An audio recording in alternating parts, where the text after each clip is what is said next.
പ്രിയപ്പെട്ടവരെ, നമ്മൾ ആദ്യം പോകുന്നത് കോഴിക്കോട്ടേക്കാണ്. കോഴിക്കോട് നഗരത്തെ മണിക്കൂറുകളോളം ഭീതിയിലാഴ്ത്തിയ തീപിടുത്തത്തിൽ അന്വേഷണം ആരംഭിച്ചിരിക്കുന്നു. തീപിടുത്തത്തിന്റെ കാരണം കണ്ടെത്താൻ ജില്ലാ ഫയർ ഓഫീസറുടെ നേതൃത്വത്തിൽ ഇന്ന് വിദഗ്ധ പരിശോധന നടത്തും.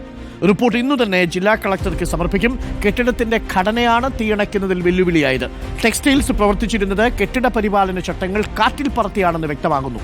നഗരത്തിന്റെ ആവശ്യത്തിന് ഫയർഫോഴ്സ് യൂണിറ്റ് ഇല്ലാതിരുന്നതും തിരിച്ചടിയായി. 50 കോടിക്കടുത്ത് നാശനഷ്ടമുണ്ടായി എന്നാണ് നിഗമനം. 50 കോടി. സാനിയോ മനോമിയുണ്ട് സ്ഥലത്ത് നിന്നും. എ കെ അഭിലാഷും നമുക്കൊപ്പം ചേരും. Saniyo Manomi, very good morning. A K Abhilash, very good morning. അത് കാണുന്ന സമയത്ത് ഹൃദയം തന്നെ തകർന്നു പോകും. കോഴിക്കോടിൻ്റെ ചങ്കായ പ്രദേശമാണ്.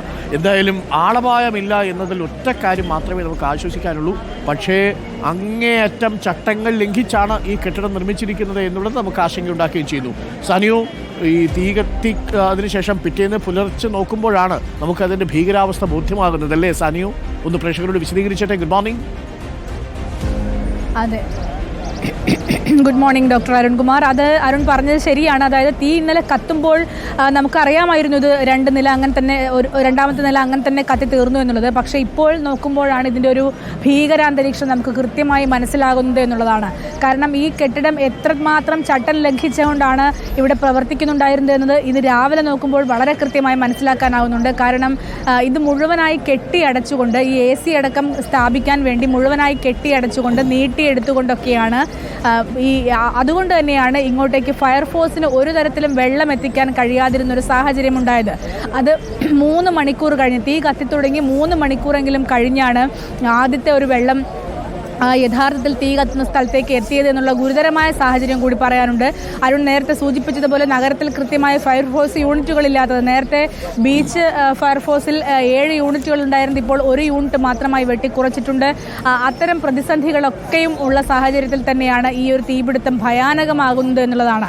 നഗരമധ്യം എന്ന് പറയുമ്പോൾ കൃത്യമായി ഈ ബസ്സുകൾ എടുക്കുന്ന ബസ്സുകൾ ഓപ്പറേറ്റ് ചെയ്യുന്ന മൊഫ്യൂസിൽ ബസ് സ്റ്റാൻഡിനുള്ളിലാണ് ഈ ഒരു സംഭവം എന്നുള്ളതാണ് ഏറ്റവും പ്രധാനമായി കാണേണ്ടത്. കൃത്യം 5 മണിയോടുകൂടിയാണ് തീപിടുത്തമുണ്ടായത്. നമ്മളൊരു 5:15 വാർത്ത അറിയുകയും ഇവിടെ എത്തുകയും ചെയ്യുമ്പോൾ 2ാം നില പൂർണ്ണമായും ഇങ്ങനെ നിന്ന് കത്തുന്ന ഒരു സാഹചര്യമാണ് ഉണ്ടായിരുന്നത്. 1ാം നിലയിൽ നിന്ന് 2ാം നിലയിലേക്ക് അത് വ്യാപിക്കുകയായിരുന്നു. ഏതായാലും 2ാം നില വളരെയധികം തീ പടർന്ന് 3 മണിക്കൂറുകളോളം തീ അങ്ങനെ തന്നെ പടർന്നു പിടിക്കുന്ന സാഹചര്യത്തിൽ മാത്രമാണ് വെള്ളത്തിന് ഇങ്ങോട്ടേക്ക് എത്താനായത്. ഫയർഫോഴ്സ് യൂണിറ്റ് അതും കരിപ്പൂരിൽ നിന്ന് വരേണ്ടി വന്നു എന്നുള്ളതാണ്.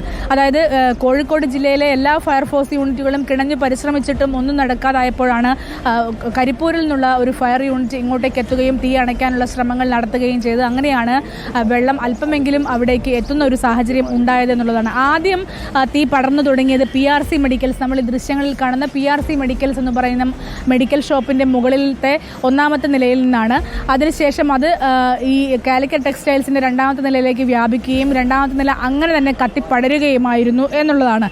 ഈ വിഷയത്തിൽ കോർപ്പറേഷൻ അടക്കം ഇപ്പോൾ അന്വേഷണം ആരംഭിച്ചിട്ടുണ്ട്. കാരണം കോർപ്പറേഷൻ്റെ കീഴിലുള്ള ഒരു ഷോപ്പിംഗ് കോംപ്ലക്സ് ആണ് ഇത്. അതുകൊണ്ട് തന്നെ ആ ഷോപ്പിംഗ് കോംപ്ലക്സിൻ്റെ ചട്ടങ്ങൾ പോലും പാലിക്കാതെ, ആ ചട്ടങ്ങൾ പോലും കൊട്ടിയടച്ചുകൊണ്ട് ഇങ്ങനെ ചെയ്തത് ശരിയായില്ല എന്ന് നമുക്കറിയാം. പ്രതിപക്ഷം തന്നെ അന്വേഷണം ആവശ്യപ്പെട്ടിട്ടുണ്ട്. കോർപ്പറേഷൻ അതിൽ അന്വേഷണം പ്രഖ്യാപിച്ചിട്ടുണ്ട്. മാത്രവുമല്ല ഫയർഫോഴ്സ് മേധാവി ഇന്നിപ്പോൾ അല്പസമയത്തിനകം ഇവിടെ എത്തി വലിയ പരിശോധനകൾ നടത്തുമെന്ന് പറഞ്ഞിട്ടുണ്ട്. സംസ്ഥാനത്തെ ചീഫ് സെക്രട്ടറി തന്നെ റിപ്പോർട്ട് ആവശ്യപ്പെട്ട ഒരു സാഹചര്യമുണ്ട്. നമ്മൾ ഇന്ന് രാവിലെ വരുമ്പോഴും ചെറിയ പുകയൊക്കെ കാണുന്നുണ്ടായിരുന്നു. ആ പുക അണയ്ക്കാനുള്ള ശ്രമങ്ങളൊക്കെ ഇപ്പോഴും വെള്ളം ഇങ്ങോട്ട് ചീറ്റിച്ചുകൊണ്ടിരിക്കുന്നുണ്ട്. പുകയൊക്കെ അണച്ചു. ഇപ്പോൾ 10 മണിക്കൂർ നീണ്ട പരിശ്രമത്തിനൊടുവിലാണ് തീ പൂർണ്ണമായും അണയ്ക്കാനായത്. സാനിയോ തുടരണം അവിടെ. ഞാനൊന്ന് AK അഭിലാഷിലേക്ക് കൂടി പോയി വരാം. AK അഭിലാഷ് ആ കെട്ടിടത്തിൻ്റെ വേറൊരു ഭാഗത്താണ് ഇപ്പോൾ ഉള്ളത്. Abhilash, very good morning.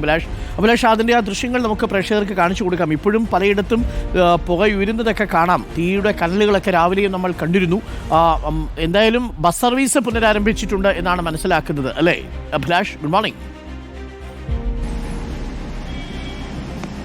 Good morning Arun.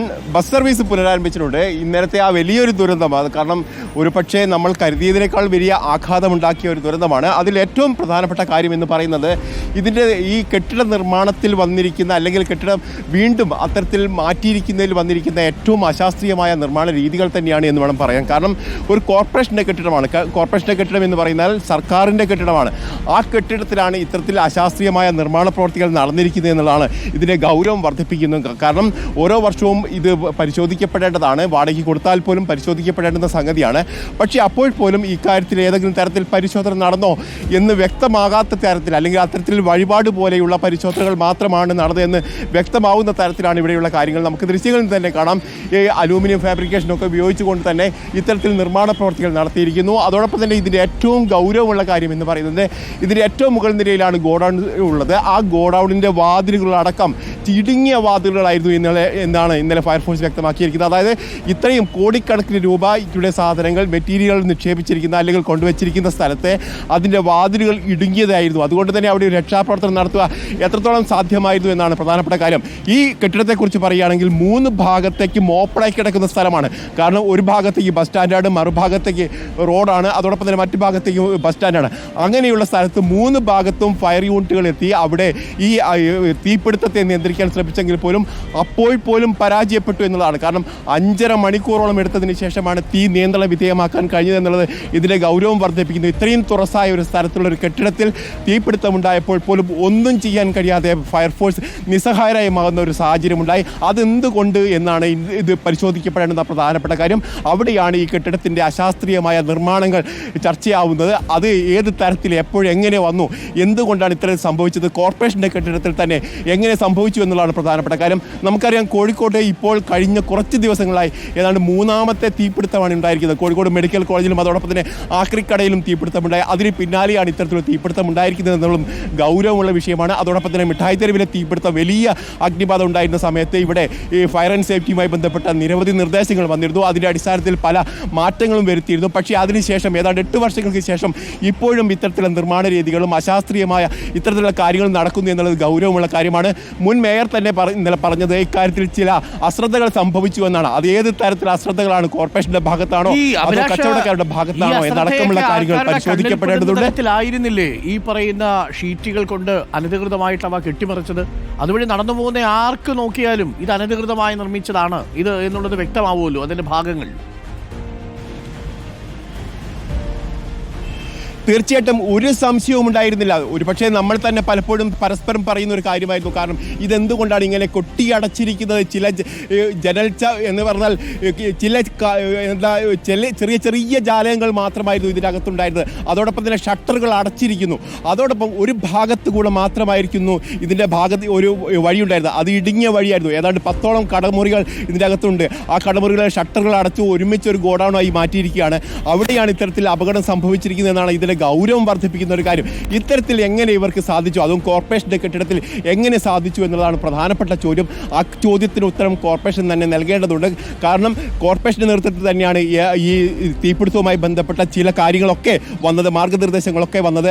അതോടൊപ്പം തന്നെ അഗ്നിരക്ഷാ സേനയുടെ ഭാഗത്ത് മാത്രം നിർദ്ദേശങ്ങൾ വന്നിരുന്നു. അതൊന്നും പാലിക്കപ്പെടാതെ പോകുന്ന ഒരു സാഹചര്യത്തിലാണ് ഇത്തരത്തിൽ തീപിടുത്തം ഉണ്ടായതെന്നാണ്. മറ്റൊന്ന്, ഏതാണ്ട് 500ഓളം ബസ്സുകൾ ദിവസേന വരുന്ന ഒരു സ്ഥലത്ത് നമ്മൾ പറയേണ്ടത് ഇതിനകത്ത് ഗുരുതരമായ കൃത്യവിലോപം നടന്നിട്ടുണ്ട്. ഇതൊക്കെ കൺമുന്നിൽ കണ്ടിട്ടും കെട്ടിയടച്ചത് ഇങ്ങനെ ഷീറ്റുകൾ ഇട്ടതാണ് ഈ അപകടം ഇത്രയും വർദ്ധിക്കാനിടയായത്.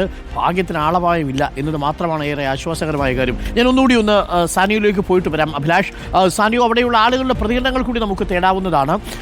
എന്തായാലും കൺമുന്നിൽ ഇത്രയും വലിയൊരു അനാസ്ഥ കണ്ടിട്ടും അത് ഗൗനിക്കാതെ പോയ അധികാരികളും ഇതിന് ഉത്തരവാദികളാണ് എന്ന് തന്നെ നമുക്ക് പറയേണ്ടി വരും. ആളപായമില്ല എന്ന് കരുതി നിസ്സാരമാക്കി കളയാൻ പറ്റുന്നതല്ല. ഒരു വലിയ കെട്ടിടത്തിൻ്റെ ഒരു ഭാഗം മുഴുവൻ പൂർണ്ണമായും കത്തുനശിച്ചു. ഈ നമ്മുടെ സംസ്ഥാനത്തെ മുഴുവൻ മുൾമുനയിൽ നിർത്തി എന്താണ് സംഭവിക്കുന്നത് പോലും നമുക്ക് ആദ്യഘട്ടത്തിൽ മനസ്സിലായില്ല. ഇപ്പോഴാണ് അതിൻ്റെ കൂടുതൽ കാര്യങ്ങൾ മനസ്സിലാകുന്നതും.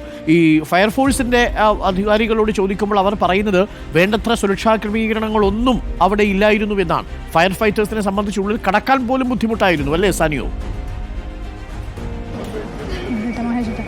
അതെ, ഫയർഫോഴ്സിന് ഇതിലേക്ക് കടക്കാൻ പോലും മണിക്കൂറുകൾ എടുത്തു എന്നുള്ളതാണ്. നേരത്തെ അഭിലാഷ് അടക്കം സൂചിപ്പിച്ചതുപോലെ ഇത് മുഴുവനായി കെട്ടി അടച്ചത് കൊണ്ട് തന്നെ എവിടെ പൊളിക്കണം, എവിടെയാണ് ഇതിൻ്റെ സ്റ്റെയർ കേസ് ഉള്ളത്, മാത്രമല്ല ഈ കെട്ടിടത്തിൻ്റെ ബ്ലൂ പ്രിൻ്റ് ലഭ്യമായിരുന്നില്ല എന്നുള്ളതാണ്.